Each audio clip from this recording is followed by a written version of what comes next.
So, let us have the demonstration regarding the exception handling mechanism in Java, and today's demonstration includes mainly the compile time errors, and then what are the runtime errors are there, and then how exception handling mechanism can be achieved by means of simple try catch block, try with multiple catch, then multiple errors with single catch, and there is another block that can be added with the try catch is called the finally. So, try catch finally block in along with the try catch block, and then throw use in exception handling, and then nested try catch block also.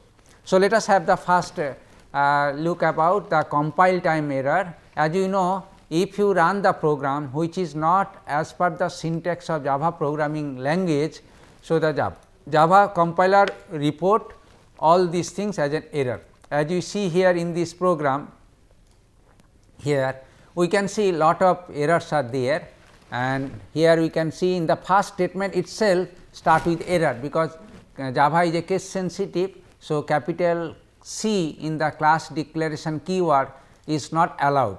So, if we run this program as it is the first execution, so compiler will halt it here, showing this error there. So, we will correct one error at a time. As you see, the compiler will report the class A error here. Now, let us quickly remove this error. Now, we can see there is more error, and public also capital P it is not allowed. So, let us small capital is there, and then again error is there. Let us quick to fix it, right, public, and then system, as you see capital S should be there, and then capital S, and then you see all the statements should be terminated with semicolon. So, as there is no semicolon, so we should make the semicolon here, again put the semicolon as you see. So, Java compiler will compile the program, and whenever it finds an error it will report it, and then until this report is fixed. So, this program will not lead to a successful execution of the program. So, there are few more errors. As we see, any method should not be declared an abstract inside a class method, as you can see here, because it is not an abstract class. So, there is an error, and then there are few more error as we see, those basically compile time error actually. Now, so after knowing this compile time error, let us have the runtime error concept, it is there. Our next illustration to explain the idea about the runtime error. So, let us go to the demonstration 10.2. Here we can declare one class, the name of the class is error, and right. As you see, this is the one class declaration. Let us follow. Let us have the quick look of the class declaration here. Now, here we can see this program is perfectly there is no compilation error, as we have compiled it successfully. However, this program will run, but will not run for all. Now, if we run with this one, we will see it run for all, not for all, but for some. For example, if we run this program with input 1 2, it will run input 1 2 give, it runs correctly. Now, 10 20 30, as we see this program will give an it is 10 30 10 20 30. So, this program also takes this input. Now, what will happen if we give only single output? As we see it also so that single input in this case gives an error. So, this error is basically array index out of bound exception error it is there. Now, again 4.5 and 5, the different error it will basically it is called the exception. Also we can see the number format exception error it is there. Now, we will see these are not actually errors, they are called exceptions, because in some situation this program not able to handle this, and this is so program is not, there is no error in the program, rather this program cannot handle all input, that is the cases of exception, that is why they are called exception.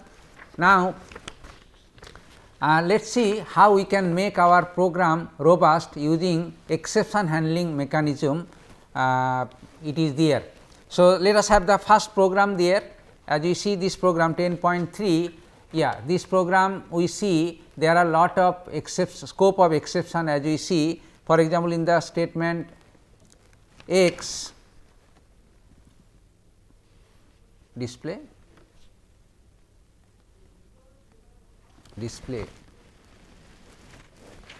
yeah. So, okay. So, here we can see in that class demonstration 103 we see a equals to x divided by y.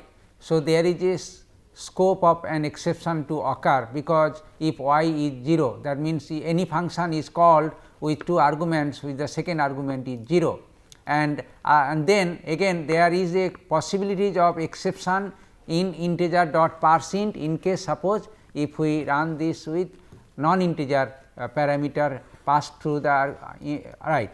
Now, okay, anyway, so this program has that it is okay, it is okay. If we compile it, or definitely there is no compile time error. This means program does not have any error there.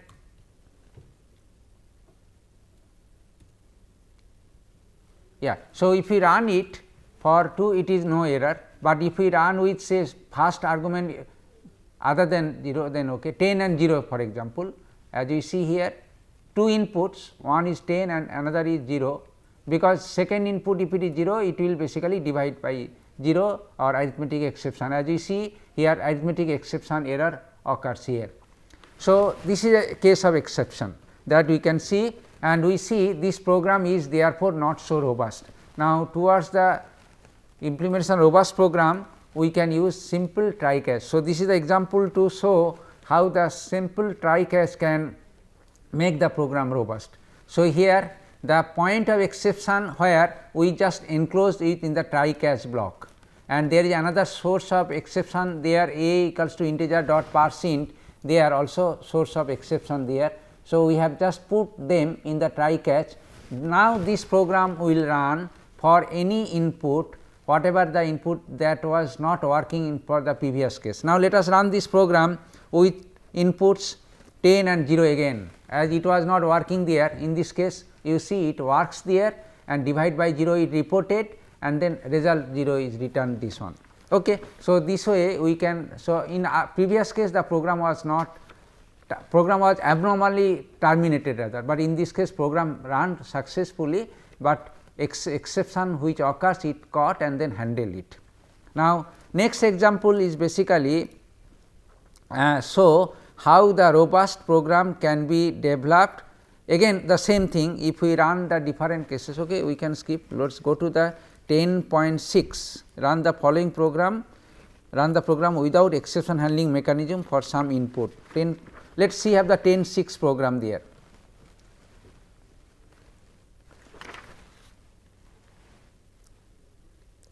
Yeah, 10.6 program, as we see here, this program includes again the exception in many regions here.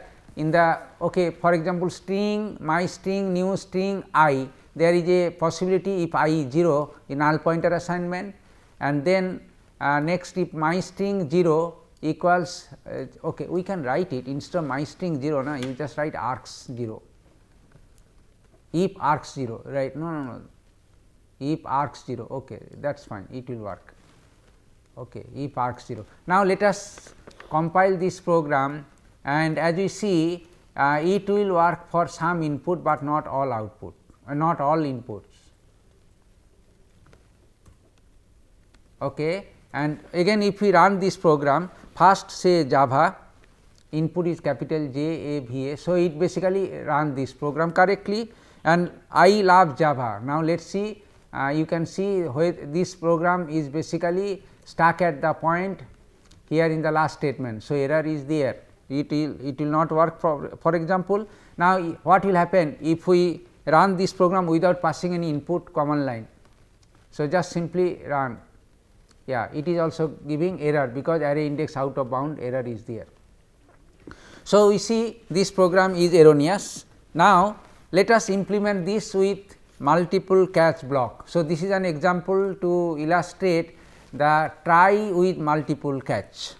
So, all the errors, all the exception those occurs there in the program can be handled using try, or that means try will check if exception if any occurs during runtime, and then corresponding catch will catch all the exception and then handle them with their proper code here. Here very simple code that we have used system println only.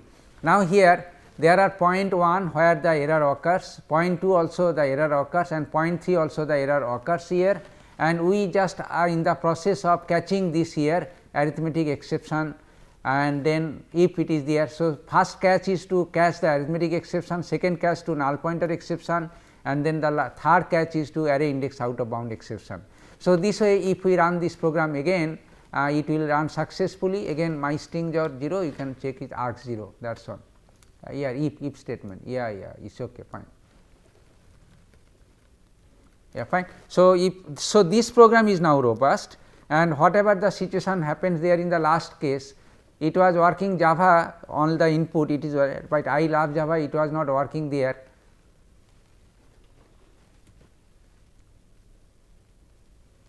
A null pointer exception java dot lang null pointer exception, where it is. Okay, you just do my string whatever it is there. Okay, run this, somehow there is a problem.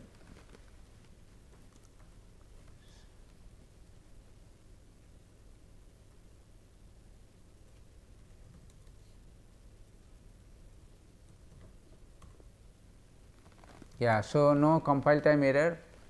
Yeah, so there is a error because no input. If you do not give input, one error will be there. If we just simply Java, yeah, null pointer java dot lang.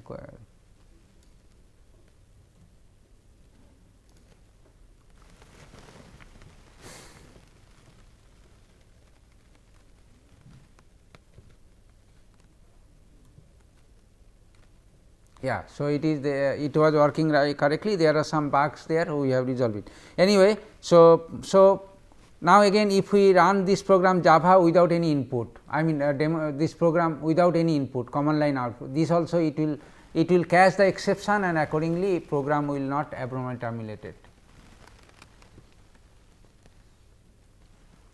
Yeah, array index out of bound, this is why it gives the error. Okay, fine. So, let us have the next one.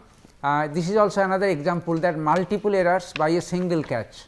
So, this example, yeah, we can see the multiple errors here in the switch statement. Actually, in every switch there is an error is there, and then if we run this program, as we have make the program robust by using single try, but okay, multiple errors are only one try, and then catch is to handle all the catch. Here you can see catch exception E, because of all the irrespective of the type of error, it will catch it. This is the exception E is there, and this program will, okay, if we run it in fact for each switch statement, case statement, it will face an exception, and this exception will caught by the catch statement.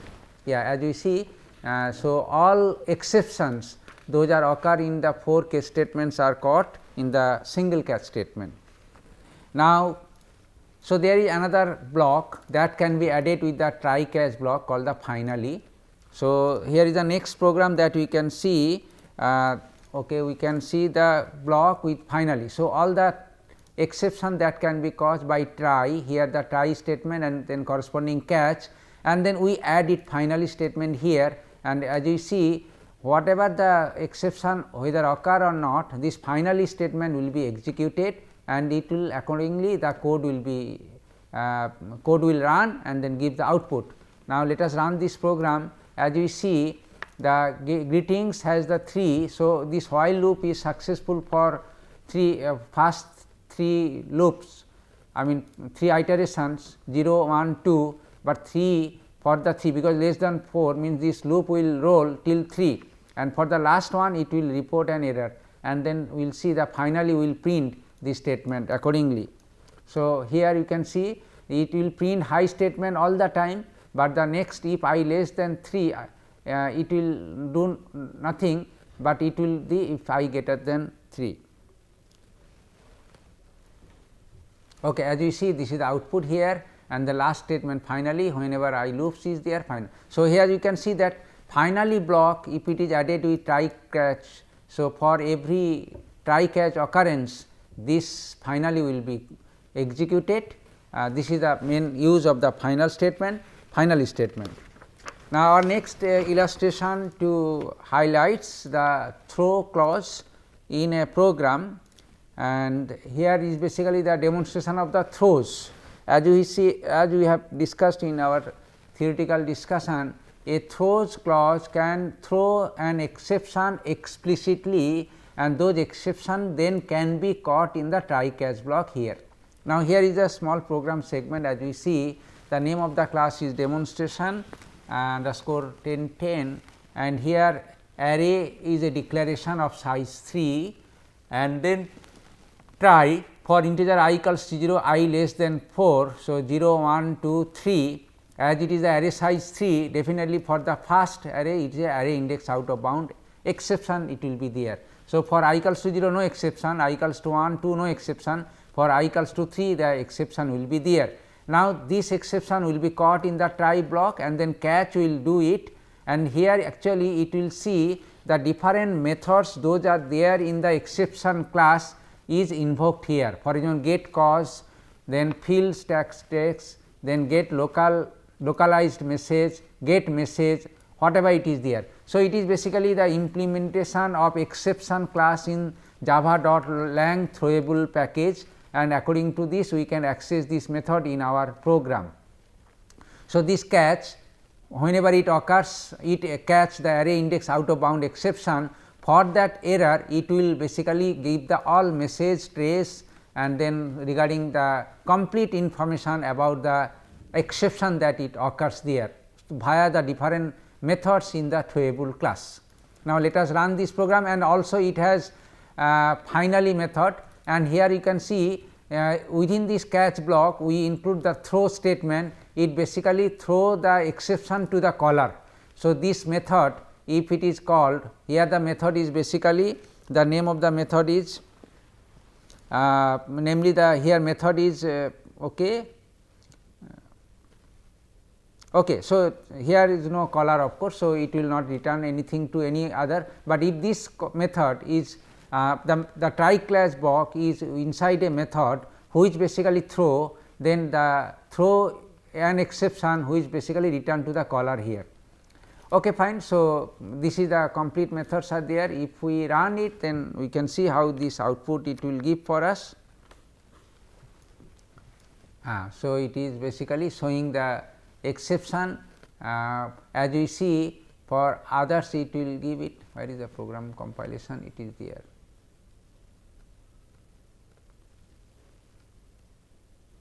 Yeah. So, Java array index out of bound exception for 3, and it gives all the detailed information about the exception, it is there. So, if you want to scrutinize this program for further details and then the cause and effects and everything, then all those information will be useful.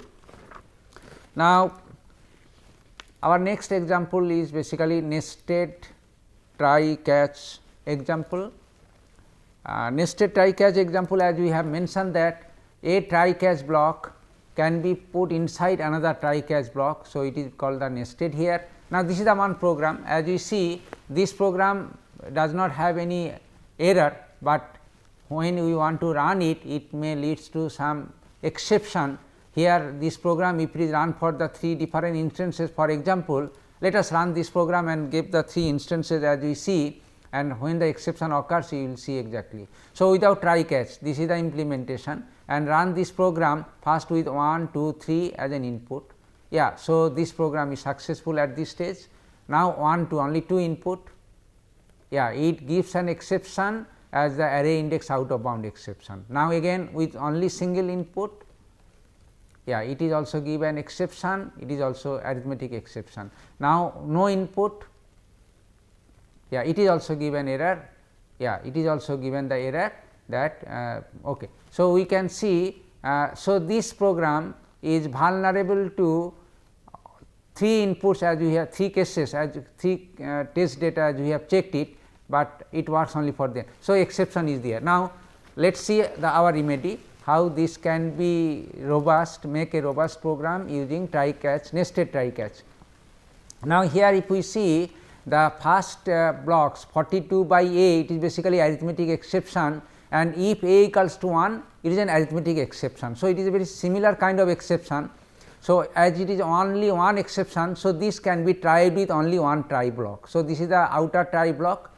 Now, inside again this is another exception, if A equals to 2, it is basically the exception is called array out of bound exception. So, to take care about this exception, we put another try catch. So, inside this one.